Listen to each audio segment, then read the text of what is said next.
Sean, good to see you. Today we're going to talk about how to optimize your RMDs in retirement, required minimum distributions. Whether you need that money or not, the government is going to force you to take the income so that they can collect their taxes, of course. But proactive planning means that you control your tax liability. So let's start with what we need to know about RMDs, because the rules changed recently with the passage of the Secure Act. They sure did, Erin. For years and years and years, the required minimum distribution age was 70 and a half. In 2019, the Secure Act brought that up to age 72. And then the Secure Act of 2022 brought that to age 73 for most people. Come 2033 or 34, that age will now be 75. So the government doesn't do a lot of things right, but they did have the foresight to say, you know what? We need to start pushing the RMD age back a bit to allow people, because we're living a lot longer, to allow people to, again, avoid that taxation for at least a little bit. Mm-hmm. So now let's talk through 3 strategies to optimize those RMDs. The first strategy would be a Roth conversion, and that's because Roth accounts do not have RMDs. Roth accounts have no required minimum distributions. They are incredibly powerful vehicles. How they work, Erin, is you put money in after you pay taxes, but then that money grows forever tax-free. And if you leave that in when you pass away and there's money in your Roth account, it goes to your beneficiaries tax-free. Now, you're limited to $7,000 or $8,000 a year right now on contributions based on your age. But if you have a large IRA balance, you can do a conversion. You're going to take money from your IRA, you're going to move it over to that Roth. The year in which you make that conversion, whatever you move over will be taxable. So be mindful of the tax brackets, right? Towards the end of the year, see where your income's coming in and say, okay, the next tax bracket is $20,000 away.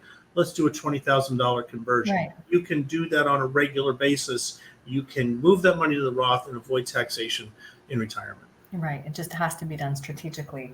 Speaking of, our second strategy, plan strategic withdrawals before reaching RMD age to manage your tax brackets, like you just mentioned, and potentially reduce the size of those future RMDs.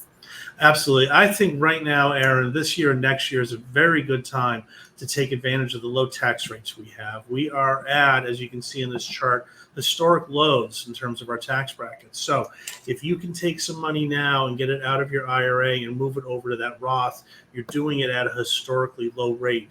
I don't know what the future holds, but I do know we have a huge deficit, and I do know that it has to get addressed at some point in time.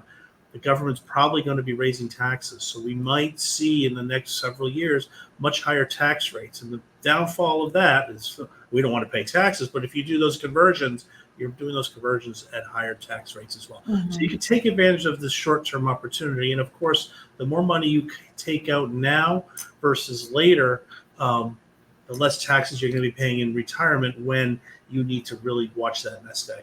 Right, absolutely. And then the last strategy would be to delay taking Social Security, which can reduce your need for larger withdrawals from your retirement accounts in your later retirement years. Absolutely. This again comes down to taxation, Erin. Right. Social Security is taxable. When you are retired, if you're collecting your Social Security and your RMDs, for every dollar you take as an RMD, you're exposing more of your Social Security to taxation. So one thing we can do is delay Social Security, and if you can afford to do that, take the money out of your IRAs. You're going to be paying taxes on them as you take it out, but then once you hit 70, if that's as long as you wait, you're going to start your Social Security, okay? Then because you've got your Social Security coming in, you're going to reduce those withdrawals from your IRAs. So you'll be paying less taxes there and minimizing the amount of taxation that you have in your Social Security. So it's a win-win, because the longer you wait on Social Security, the more they're going to pay you. Right, exactly.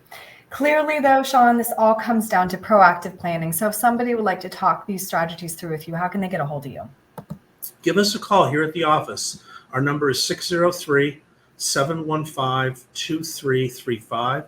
If you'd like to go to our website, we have a lot of great information there.